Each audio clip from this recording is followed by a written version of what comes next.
ఇటీవల విడుదలైన 10th class ఫలితాల్లో నారాయణ ప్రపంచం సృష్టించింది. ముఖ్యంగా రాజమండ్రిలో 2 జోన్స్ చూస్తున్న ఆర్యాపురం బ్రాంచ్, అనపర్తి చూస్తున్న అలీషా గారు మనతో ఉన్నారు. సార్, ఎట్లా చూస్తున్నారు ఈ విజయం? ఎలాంటి కృషి దీని వెనకాల ఉంది? అందరికీ నమస్కారం అండి. ట్రెమెండస్ రిజల్ట్ వచ్చిందండి. నిన్న మొన్న వచ్చిన మనకి ఇంటర్మీడియట్ రిజల్ట్ కావచ్చు, నెక్స్ట్ రీసెంట్గా వచ్చిన తెలంగాణ రిజల్ట్ కావచ్చు, ఈవెన్ ఏపీ రిజల్ట్ కావచ్చు, అన్నిట్లో నారాయణ అనేది నెంబర్ 1గా ఉందండి. ఇలా చెప్పుకోవడానికి చాలా గర్వపడుతున్నాం.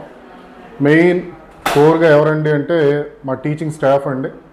స్టాఫ్ వల్లే ఈ సక్సెస్కి మెయిన్ రూట్ అనేది మాకు వచ్చింది. నెక్స్ట్ వచ్చి మన కరికులం అండి. చాలా లేయర్స్ ఉంటాయి. అంటే మనకి టీచరు, సీనియర్ టీచర్స్ వీళ్ళే కాకుండా హెచ్ఓడీస్ అంటాం.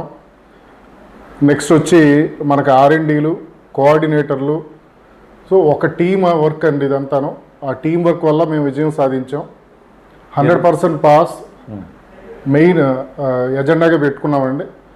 ఏ స్టూడెంట్కి బట్టించాలి అనే నెపంతో కాకుండా అర్థవంతంగా చెప్పటం అనే వేలు ముందుకెళ్ళాం.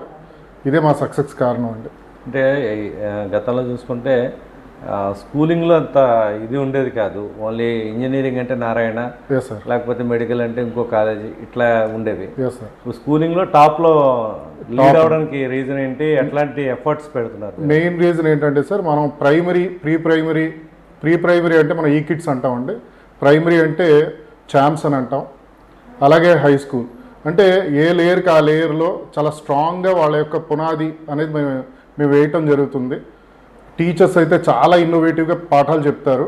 అదే మెయిన్ కారణం అండి. పిల్లాడికి ఏంటంటే ఆల్రౌండ్ డెవలప్మెంట్ ఇస్తూ ఆహ్లాదంగా విద్యను బోధించడం అనేది మా మెయిన్ మార్గం అనమాట.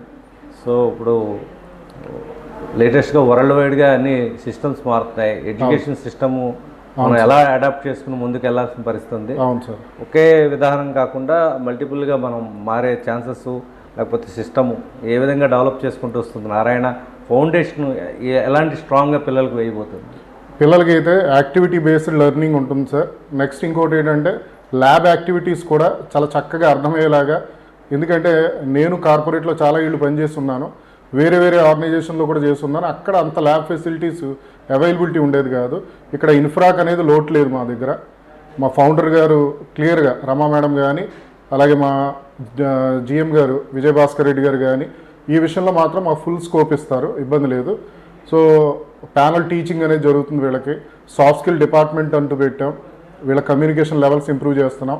ఇలా ప్రతిదీ అండి. అలాగే sports, internal sports meet conduct చేస్తున్నాం. సో చాలా చక్కగా పిల్లలు అనేది చాలా ఆహ్లాదంగా ఉంటారండి, ఇబ్బంది లేదు.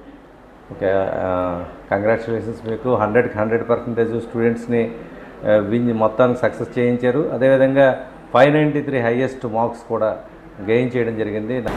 రాజమండ్రిలో ఉన్న నారాయణలో షెల్టన్ ప్రక్కన ఉన్న నారాయణ బ్రాంచ్ కూడా చాలా సక్సెస్ సాధించింది 10వ తరగతి ఫలితాల్లో. సునీత మేడం ఉన్నారు ప్రిన్సిపల్ అక్కడ బ్రాంచ్కి సంబంధించి. మేడం గారు కంగ్రాచులేషన్స్. ముఖ్యంగా పిల్లల్ని మౌల్డ్ చేసి 100% సక్సెస్ వైపు నడిపించడం అన్నది చిన్న టాస్క్ కాదు. ఈ విజయం వెనుక ఎలాంటి ఎఫర్ట్స్ మీ బ్రాంచ్ పెట్టింది? అందరికీ గుడ్ ఆఫ్టర్నూన్ అండి. Hearty congratulations to all the students of Rajahmundry Narayana students అండి. చాలా ఎఫర్ట్స్ పెడతారు. అండ్ ఫస్ట్ ఆఫ్ ఆల్ ఏంటంటే మాకు టీచర్స్, గ్రౌండ్ లెవెల్లో టీచర్స్ చాలా కోఆపరేటివ్గా ఉంటారండి. టీచర్స్ని ఎప్పటికప్పుడు నారాయణ మేనేజ్మెంట్ ఏంటంటే కాన్స్టెంట్గా వాళ్ళకి వర్క్షాప్స్ కండక్ట్ చేస్తూ స్టూడెంట్స్ని ఎలా అప్లిఫ్ట్ చేసుకోవాలి, ఎలా కాన్స్టెంట్గా వాళ్ళని ఎలా మోటివేట్ చేసుకోవాలి, సబ్జెక్ట్ వైజ్ కానీ ఇన్ జనరల్ వైజ్గా కానీ నారాయణ మేనేజ్మెంట్ కాన్స్టెంట్గా ఎప్పుడు వర్క్షాప్స్ కండక్ట్ చేయడం వల్ల ఏంటంటే సబ్జెక్ట్ వైజ్ చాలా అప్గ్రేడెడ్గా ఉంటారు మా స్టాఫ్ అందరూ. And at the same time ఏంటంటే మాకు నెంబర్ ఆఫ్ లేయర్స్ ఉంటాయండి. అంటే అకాడమిక్ వైజ్ చెక్ చేసుకోవడానికి కోఆర్డినేటర్స్ కానీ, క్లస్టర్ ప్రిన్సిపల్గా కానీ, మా సబ్జెక్ట్ రిసోర్స్ పర్సన్స్గా కానీ వీళ్ళందరూ ఏంటంటే కాన్స్టెంట్గా స్టూడెంట్స్తో ఇంటరాక్ట్ అవుతూ మోటివేట్ చేస్తూ ఎక్కడ వాళ్ళు స్ట్రెస్ ఫీల్ అవ్వకుండా హ్యాపీగా 10th క్లాస్ని ఓవర్కమ్ అవ్వాలి అనే ఒక కాన్సెప్ట్లో మేము ఎప్పుడూ వాళ్ళని గైడ్ చేసుకుంటడం వల్ల ఈ రోజున ఇంత సక్సెస్ వచ్చింది అని మేము అనుకుంటున్నామండి. ప్రతి పేరెంట్ కూడా తమ పిల్లవాడు ఒక ఇంజనీర్ అవ్వాలి, డాక్టర్ అవ్వాలి, లేకపోతే ఒక సివిల్స్లో ఇది అవ్వాలి అని చెప్పి ఒక ఎయిమ్తో స్కూల్స్లో జాయిన్ చేస్తూ ఉంటారు. వాళ్ళకి మీరు ఇచ్చే సందేశం ఏంటంటే, యాక్చువల్గా ఒక్కొక్క స్టూడెంట్ ఒక్కొక్క రకంగా ఉంటారు. వాళ్ళు మౌల్డ్ చేయడం కానీ మనం ఆ, ఏదైతే పునాది దశ అనుకోవచ్చు స్కూలింగ్ అన్నది, ఆ టైంలో ఎలా గుర్తిస్తారు, వాళ్ళ టాలెంట్ని ఎలా హంట్ చేసి మీరు బయటికి తీసే అవకాశం ఉంటుంది, ఏ విధమైన ఎఫర్ట్స్ మీరు పెడతారు, తర్వాత తల్లిదండ్రులకు ఇచ్చే మెయిన్ సందేశం ఏంటండి? పిల్లల ఇష్టాన్ని వాళ్ళ ఇష్టంగా మార్చుకోవడం వేరు, వాళ్ళ ఇష్టాన్ని పిల్లల మీద రుద్దడం వేరు. దీన్ని ఎలా మీరు కోఆర్డినేట్ చేస్తారు? యా, మేము కాన్స్టెంట్గా ఇంత సక్సెస్ సాధించాము అంటే అందులో పేరెంటల్ సపోర్ట్ మాకు చాలా బాగుంటుందండి. మా పేరెంట్స్తో మేము ఎప్పుడు ఇంటరాక్ట్ అవ్వడం, మేము చేస్తున్న ప్రోగ్రామ్స్ అన్నీ మేము వాళ్ళని ఎడ్యుకేట్ చేయడం, ఓరియంటేషన్ ప్రోగ్రామ్స్ ద్వారా ఇవ్వడం వల్ల ఏంటంటే వాళ్ళు మాకు ఇనీషియల్గా కొంచెం స్ట్రెస్ ఫీల్ అవుతున్నారు అనే స్టార్టింగ్తో వచ్చిన గ్రాడ్యువల్గా వాళ్ళ నుంచి చాలా సపోర్ట్ రావడం వల్లే మేము ఇలా ఉన్నాము, ఇంత సక్సెస్ వచ్చిందని అనుకుంటున్నామండి. And at the same time మీరు అడిగిన ఇంకొకటి ఏంటి అంటే వాళ్ళని ఎలా కెరియర్ పరంగా ఎలా మోటివేట్ చేస్తున్నారు అనే దాని మీద. పిల్లల్ని ఇప్పుడు మార్క్స్తో జడ్జి చేయొద్దు, వాళ్ళ ఇంట్రెస్ట్ ఏంటి, డిజింట్రెస్ట్ ఏంటి, మన ఐడియాస్ని వాళ్ళ మీద ఇంప్లిమెంట్ చేసే కన్నా, మన ఐడియాస్ని వాళ్ళతో ఇన్ఫ్లుయెన్స్ చేసే కన్నా అసలు వాళ్ళు ఏ ఏరియాస్లో వాళ్ళు ఇంట్రెస్ట్ చూపిస్తున్నారు అనేది మనము పేరెంట్గా మనం వాళ్ళకి ఆ ప్లాట్ఫామ్ ప్రొవైడ్ చేయగలగాలి. ఆ యాక్సెస్ పిల్లలతో మనం ఉండాలని మేము అనుకుంటున్నాం. సో దట్ స్టూడెంట్స్ ఏదైనా వచ్చి మాతో టీచర్స్తో కానీ లేకపోతే వాళ్ళ పేరెంట్స్తో అయినా వాళ్ళు హ్యాపీగా ఓపెన్ అప్ అయ్యి నాకు ఇది ఈ ఫీల్డ్ ఇంట్రెస్ట్ ఉంది కాబట్టి నేను ఇటువైపు ట్రావెల్ చేస్తాను అని చెప్పగలిగే యాక్సెస్ పేరెంట్స్ ఇస్తే కనుక డెఫినెట్గా వాళ్ళు వచ్చి వాళ్ళ ఐడియాస్ని పేరెంట్స్కి షేర్ చేసుకుంటారు. అక్కడ అవ్వకపోతే మాకు షేర్ చేస్తారు. మేము పేరెంట్స్తో కోఆర్డినేట్ అయ్యి వాళ్ళ ఫ్యూచర్ అంతా బాగుండాలి అనే విధంగా గైడ్ చేయడానికి కాన్స్టెంట్గా మేము వర్క్ చేస్తామండి. ఇప్పుడు 100% సక్సెస్ సాధించారు, ఎలా ఫీల్ అవుతుంది? యా, ఇట్స్ ప్రౌడ్ మూమెంట్ అండి అందరికీ. ఎందుకంటే ఎప్పుడు మాకు ఇక్కడ రాజమండ్రిలో 4 బ్రాంచెస్ ఉన్నాయి. చాలా కార్డియల్గా అందరం వర్క్ చేస్తాము. ఎవరికి ఎప్పుడు ఏ సపోర్ట్ కావాలన్నా అందరి దగ్గర నుంచి, హెడ్స్ దగ్గర నుంచి అందరు రావడం వల్ల ఇంత సక్సెస్ వచ్చింది అనుకుంటున్నాం. ఇదంతా ఒక టీం వర్క్ యొక్క రిజల్ట్ అని మేము అనుకుంటున్నాం. కంగ్రాచులేషన్ మేడం గారు. ప్రస్తుతం 3 బ్రాంచ్లకు సంబంధించి నీరజ మేడం మనతో ఉన్నారు, ఇన్ఛార్జ్. నీరజ గారు చెప్పండి, అంటే ఇప్పుడు రుబ్బురోలు చదువులన్న సిస్టంలో చాలా కాలేజీలు కానీ కార్పొరేట్ సంస్థలు కానీ విద్యని నడిపిస్తున్నాయనే అపవాదం ఉంది, నిజం కూడా చాలా చోట్ల జరుగుతుంది. ఇది ఎంతవరకు వాస్తవం? నారాయణలో ఎలాంటి సిస్టమ్ నడుస్తుంది? నమస్తే అండి. ఫస్ట్ ఆఫ్ ఆల్ అందరికీ రుబ్బులోలు సిస్టము అంటే కొంతమంది స్టూడెంట్స్కి అంటే బేసిక్ లెవెల్ లేని స్టూడెంట్స్కి కొంతవరకు మనం పాస్ మార్క్ తెప్పించాలి అంటే కొన్ని విధానాలు మనం డెఫినెట్గా పాటించాలి. ఇక్కడ నారాయణలో మాత్రం టెక్స్ట్ బుక్ రీడింగ్కి మెయిన్ ప్రిఫరెన్స్ ఇస్తామండి. యాక్చువల్గా క్లాస్లో ఉన్న 40 మెంబర్స్కి ఈక్వల్ ప్రయారిటీ ఉంటుంది ఇక్కడ మాకు క్లాస్లో. ఎలా అంటే ప్రతి పేరెంట్ కూడా వాళ్ళ పిల్లాడి భవిష్యత్తు బాగుండాలని అందరికీ టాప్ మార్క్ రావాలనే ఉద్దేశంతోనే పేరెంట్ జాయిన్ చేస్తారు. బట్ వన్స్ జాయిన్ చేసిన తర్వాత based on the basic skills మీద మనము రిజల్ట్ ఎంత వస్తుంది అనేది మనకి ఒక ఐడెంటిఫై అవుతుంది మనకి ఫస్ట్ నుంచి వాళ్ళని మనం ట్రీట్ చేసిన విధానాన్ని బట్టి. సో ఇక్కడ నారాయణలో 1-to-1 కేరింగ్ ఉంటుందండి. సో దాన్ని బేస్ చేసుకొని మన టెక్స్ట్ బుక్ రీడింగ్ ప్రిఫరెన్స్ ఇచ్చి ఏ లెసన్కి ఎంత ఇంపార్టెన్స్ ఇవ్వాలి అంత బేస్ చేసుకొని మేము పిల్లల్ని సెగ్రిగేట్ చేసి రివిజన్ చేయిస్తాం. కానీ రుబ్రోల్ సిస్టమ్ అనేది మాత్రం ఇక్కడ అఫ్కోర్స్ అంత అయితే అవసరం లేదని అనుకుంటున్నామండి. బికాజ్ ఆఫ్ R&D హెడ్ ఇచ్చే మాకు ప్రాక్టీస్ సెషన్స్ కానీ, మా పైనుంచి వాళ్ళు ఫాలోఅప్ చేసే విధానం కానీ, మా టీచర్స్ ఎబిలిటీస్ కానీ, అంటే పిల్లల్ని ట్రీట్ చేసే విధానం కానీ 1-to-1 కేరింగ్ అని చాలా బాగుంటుందండి. సో కంటెంట్ వైజ్గా వాళ్ళని నేర్పించడానికే ప్రయత్నం ఉంటుంది తప్ప రుబ్రోల్ సిస్టమ్ అనే దానికైతే ఈ రోజుల్లో మేము పాటించలేదనేది మాత్రం నేను గట్టిగా చెప్పగలను. ఇప్పుడు స్ట్రైక్ రేటు 100% సాధించడం అంటే చిన్న విషయం కాదు. పిల్లలు రకరకాలు ఉంటారు, బాగా చదువుకునే వాళ్ళు ఉంటారు, అస్సలు చదవని వాళ్ళు ఉంటారు. ఇద్దరిని ఈక్వల్గా మేనేజ్ చేస్తూ చదవలేని వాళ్ళని చదివించే పరిస్థితి తీసుకురావడం అన్నది పెద్ద ఎక్సర్సైజ్. దీంట్లో టీచర్స్ ఎలాంటి ఎఫర్ట్ పెడుతూ ఉంటారు? సాధారణంగా తల్లిదండ్రులు అనుకునేది ఏంటంటే బాగా చదివే వాళ్ళనే వీళ్ళు చదివిస్తారు తప్ప చదవని వాళ్ళని పట్టించుకోరు, ఫీజులు కట్టించుకుంటారనే అపవాదులు ఉన్నాయి, ప్రచారం ఉంది, ఆరోపణలు ఉన్నాయి. మీరు ఎంతవరకు దీన్ని బ్యాలెన్స్ చేస్తారు? It's proved today sir. మేము చెప్తున్న అన్ని బ్రాంచ్లో కూడా 100% పాస్ పర్సెంటేజ్ వచ్చింది అంటే టాప్ స్టూడెంట్స్ ఒక్కళ్ళనే పట్టించుకోవట్లేదు, అందరికీ ఈక్వల్ ప్రయారిటీ ఇచ్చారు అన్నది it's proved today.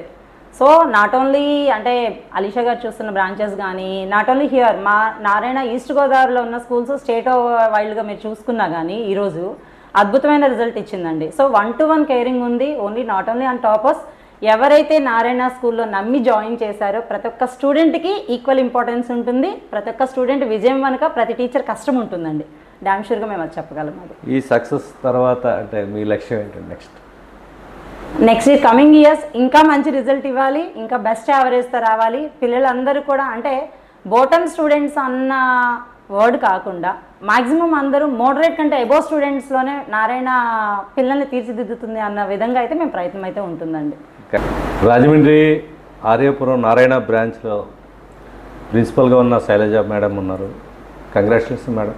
Thank you sir. అద్భుతమైన విజయం మీ బ్రాంచ్ సాధించింది. హైయెస్ట్ మార్క్స్ కూడా 593 కూడా ఈ బ్రాంచ్ సాధించింది. Yes sir. ఈ విజయం ఎట్లా ఫీల్ అవుతున్నారు? దీని వెనకాల ఎలాంటి ఎఫర్ట్స్ పెట్టారు? First of all congratulations to all the students. విజయం ఒక్కరి సొంతం కాదండి, పిల్లలందరూ కష్టపడ్డారు. Staff also related teachers who dwelt this 10th class వాళ్ళు కూడా పొద్దున్నే కష్టపడడం రావడం, పిల్లలందరినీ వేకప్ కాల్స్ చేసి వాళ్ళని మేల్కొల్పడం దగ్గర నుంచి ప్రతి చిన్న విషయంలోనూ కూడా బాగా కేర్ తీసుకోవడం వల్ల మాకు ఈ సక్సెస్ వచ్చింది అన్నది ఒక ఆలోచన. పిల్లల మీద చాలా ప్రెషర్ ఇటు టీచర్స్ కన్నా పేరెంట్స్ పెట్టే పరిస్థితి నేటి సమాజంలో నడుస్తుంది. వాళ్ళకి మీరు చెప్పేది ఏంటి మేడం? ప్రెషర్ అంటే మనం తీర్చుకోలేని కోరిక పిల్లల రూపంలో భవిష్యత్తు బాగుండాలి అన్న ఉద్దేశంతో ఉంటాయి మ్యాక్సిమం. కానీ అంటే బలవంతంగా మన కోరికలు, నేను డాక్టర్ అవ్వలేదు, డాక్టర్ అయ్యి చదవాలి, ఇలాంటి కోరికలు పిల్లల మీద రుద్దడంతో వాళ్ళు స్ట్రెస్ అవుతారు తప్పితే మ్యాక్సిమం సక్సీడ్ అవుతారు అని మాత్రం నేను అనుకోను. ఇక్కడ మా దగ్గర అలాంటి విధానాలు ఉండవు సార్. ఇప్పుడు రాబోయే రోజుల్లో అన్నీ ఏఐ టెక్నాలజీ కానీ క్వాంటమ్ కానీ ఇట్లాంటివన్నీ రాబోతున్నాయి. ఈ చిన్నతనం నుంచి కూడా స్కూల్స్లో ఎలాంటి డెవలప్మెంట్, ఎలాంటి కెరియర్ కేరింగ్ ఉండాల్సిన అవసరం ఉందండి. ఆ సిస్టమ్స్లో కొత్త సిస్టమ్స్ని అలవర్చుకుంటూ వాళ్ళకి నేర్పించే విధానం ఎంతవరకు నారాయణలో అమలు జరుగుతుంది? ఇక్కడ చాలా గొప్పగా చెప్పుకోవాల్సిన విషయం ఏంటంటే నారాయణలో అడ్వాన్స్డ్ టెక్నాలజీయే యూస్ చేస్తూ ఉంటాం సార్. స్కూల్స్ అన్నిటిలోనూ ఫస్ట్ నారాయణ ఉంటుందండి. టెక్నాలజీ వాడడం విషయంలో ఏఐలో కూడా మేమే ఫస్ట్ ఉంటాం. బికాజ్ మేము చేసే కాల్స్ ఏవైతే ఉన్నాయో ప్రతిదీ కూడా ఏఐ అబ్జర్వేషన్లోనే ఉంటాయి. సో మేము ఫస్ట్ ఉన్నామని చెప్పచ్చు. సార్, ఫీజుల విషయంలో కార్పొరేట్ కాలేజీగా స్కూల్ కాబట్టి మిగతా వాటితో పోలిస్తే ఎలా ఉండబోతుంది సార్ మేడం? అది మధ్యతరగతి అందరూ కూడా భరించే స్థాయిలో ఉన్నాయి, ఎలా ఉన్నాయి? మా చైర్మన్ గారు ఎవరైతే ఉన్నారో నారాయణ సార్, ఆయన ఉద్దేశం ఏంటంటే ఒక సామాన్య వ్యక్తికి కూడా చదువు అందుబాటులో ఉండాలి అన్నది ఆయన ముఖ్య ఉద్దేశం. దీనిలో భాగంగా లేని పిల్లలకి కూడా ఉచిత విద్య ఇచ్చే కార్యక్రమంలోనే మా సంస్థలు ముందుకు వెళ్తున్నాయి అన్నది మేము. ఆర్యపురం బ్రాంచ్లో ఇంత హయ్యెస్ట్ మార్క్స్ అచీవ్ అవ్వడానికి రీజన్ ఏంటండి? మిగతా అంటే అంత స్టేట్ లెవెల్లో అంత కాంపిటీషన్ ఎదుర్కొని ఇన్ని మార్కులు మెయిన్ సాధించడం వెనక పిల్లలు కష్టపడ్డారు సార్. టీం అందరం సపోర్టివ్గా ఉన్నాము. మా R&D heads, central office curriculum ఏదైతే ఉందో R&D హెడ్స్ చేయడం, జోనల్ కోఆర్డినేటర్స్ చేయడం, మా RPs మాకు హెల్ప్ చేస్తూ ఉండడం, మా స్టాఫ్ కూడా మాకు చాలా సపోర్టివ్గా ఉన్నారు. There we got this success. 100కి 100% స్ట్రైక్ రేట్ వచ్చింది. మరి నెక్స్ట్ ఇయర్ టార్గెట్ ఏంటి మేడం? ఇంకా ఎక్కువ తెచ్చుకోవడానికి ప్రయత్నం చేస్తాం. ఇంకా టాప్ మార్క్ రావాలి, ఇంకా ఫస్ట్ రావాలని ట్రై చేస్తాం. Thank you very much Shailaja garu. Turpugodavari జిల్లా అనపర్తి నారాయణ బ్రాంచ్ ప్రిన్సిపాల్ నందకుమార్ గారు. నందకుమార్ గారు, నారాయణ మంచి సక్సెస్ సాధించింది 10వ తరగతి ఫలితాల్లో. మీ గ్రామీణ ప్రాంతంలో ఎలాంటి ఎఫర్ట్స్ పెడుతున్నారు? అక్కడ కూడా కార్పొరేటు లేకపోతే కార్పొరేషన్ స్థాయిలో స్కూల్స్ ఉన్న ఈ ఏరియాలో అర్బన్లో ఒకలా ఉంటుంది, గ్రామాల్లో ఒకలా ఉంటుంది. పిల్లల తీరు కూడా వేరే రకంగా ఉంటుంది. ఎలా మీరు బాగా అచీవ్ చేయగలిగారు? First of all, congratulations all the children who got good marks and also 100% pass. So గ్రామీణ వాతావరణం అంటే ఇక్కడ పట్టణానికి గ్రామీణ వాతావరణానికి పెద్ద తేడా అయితే ఏం లేదు సార్. గ్రామీణ వాతావరణంలో కూడా పిల్లలు బాగా చదివే పిల్లలు ఉన్నారు. At the same time parents యొక్క సపోర్ట్ కూడా చాలా ఎక్సలెంట్గా ఉంటుంది. మేము study hours morning 7:30 to evening 7 దాకా పెడతాము. అయినా సరే ప్రతి పేరెంట్ నియర్ అబౌట్ ఒక 20 km నుండి పిల్లల్ని అయితే పంపించడం జరుగుతుంది. అదేవిధంగా పిల్లలు కూడా చదివేటప్పుడు మంచి కాన్సన్ట్రేషన్తో చదువుతారు. అదేవిధంగా మనకి అంటే డిజైన్ చేసినటువంటి ఒక కరికులం ఉంటుంది. So according to that we are conducting examinations and everything. So we got success. So ఇప్పుడు మొబైల్ యుగం అయిపోయింది కదా, అంతా మొబైల్ వల్ల పిల్లలతో ఎలాంటి ప్రాబ్లమ్స్ టీచర్స్ కానీ స్కూల్స్లో ఎలా ఫేస్ చేస్తున్నారండి? దాన్ని ఎలా అవాయిడ్ చేయగలుగుతున్నారు? సార్, ఎట్ ప్రెజెంట్ మొబైల్స్ వల్ల యూజెస్ ఉన్నాయి, డిసడ్వాంటేజెస్ కూడా ఉన్నాయి. సో మనం ఎంతవరకు దాన్ని యూటిలైజ్ చేసుకుంటే మన యొక్క లైఫ్ లేదంటే దాని దగ్గర నుండి మనం నేర్చుకోగలము అన్నది అంతవరకు యూజ్ చేస్తే సరిపోతుంది. సో పిల్లలు కూడా మన దగ్గర ఉండేది కూడా 7:30, 7 దాకా పిల్లలు స్కూల్లోనే ఉంటారు. సో ఇంటికి వెళ్ళి మొబైల్స్ ఎక్కువ యూజ్ చేస్తారన్నది అంత పెద్దగా అనుకోవట్లేదు సార్. మీకైతే స్కూల్స్లో సమస్య రావట్లేదు? స్కూల్ అయితే సమస్య ఏమి ఉండదండి. Okay okay. ఎందుకంటే పిల్లలు మ్యాక్సిమం టైం అంతా మనతోనే స్పెండ్ చేస్తారు. పేరెంట్స్ కానీ కంప్లైంట్స్ ఇవ్వడం, ఇంటి దగ్గర ఎక్కువ సెల్ చూస్తున్నారని అంటే చిన్న పిల్లల దగ్గర నుండి అయితే ఎక్కువ వస్తుంది సార్ ఆ కంప్లైంట్. అంటే పిల్లలు ఎక్కువ ఇంట్లో స్పెండ్ చేస్తూ ఉంటారు. పిల్లలు ఏడ్చినప్పుడల్లా ఆటోమేటిక్గా పేరెంట్సే సెల్ ఇవ్వడం జరుగుతుంది. సో ఆ యొక్క డిస్టర్బెన్స్ పిల్లల దగ్గర జరుగుతుంది, కానీ హై స్కూల్ దగ్గరికి వచ్చేటప్పుడు అయితే అంత ఎక్కువ ఉండదు సార్. సో ఇప్పుడు ఈ ఇయర్ బాగా మంచి సక్సెస్ సాధించారు. నెక్స్ట్ ఇయర్ టార్గెట్ ఏంటి సార్? సో లాస్ట్ 3-4 ఇయర్స్ నుండి ఇలాగే రిజల్ట్ వస్తుందండి. So next academic year the best తెచ్చుకోవాలనేసి ఎక్స్పెక్ట్ చేస్తున్నాం. Thank you. రాజమండ్రి నారాయణ విద్యా సంస్థల కోఆర్డినేటర్ గోపి ఉన్నారు సార్. ఎట్లా ఎంజాయ్ చేస్తున్నారు ఈ సక్సెస్ని? చాలా హ్యాపీగా ఉంది సార్. ఈ గ్రాండ్ సక్సెస్కి కారణం మెయిన్ మా principals, academic deans and my teachers. ఇంతటి విజయానికి మూల కారణం వాళ్ళే. నారాయణ కరికులంతో పాటు మనం ఏదైతే ఇచ్చామో అదన్నీ కరెక్ట్గా గ్రౌండ్ లెవెల్ ఇంప్లిమెంట్ చేసి ఈ సక్సెస్కి పునాది వేసింది వాళ్ళే. So thank you very much my dear principals, academic deans and faculty members. Next year target ఏంటి సార్? నెక్స్ట్ ఇయర్ మా రాజమండ్రి జోన్లో 600 అవుట్ ఆఫ్ 600 తెప్పించాలనేది మా ధ్యేయం. ఇది తప్పకుండా నెక్స్ట్ ఇయర్ మనం దీన్ని రీచ్ అవుదామని చాలా అంటే పక్కా ప్లాన్ చేస్తున్నాం ఈ సంవత్సరం. అంత ఎఫర్ట్ పెట్టాలంటే ఎలాంటి కార్యాచరణ చేసుకోవాల్సిన అవసరం ఉంది మీకు? అంటే యాక్చువల్గా మన Narayana management each and everything provide చేస్తారు సార్. దాన్ని మనం పక్కాగా అమలు చేసుకుంటే సక్సెస్ అనేది గ్యారంటీకి వస్తుంది sir. Okay, all the best Gopi garu. Thank you sir. Thank you.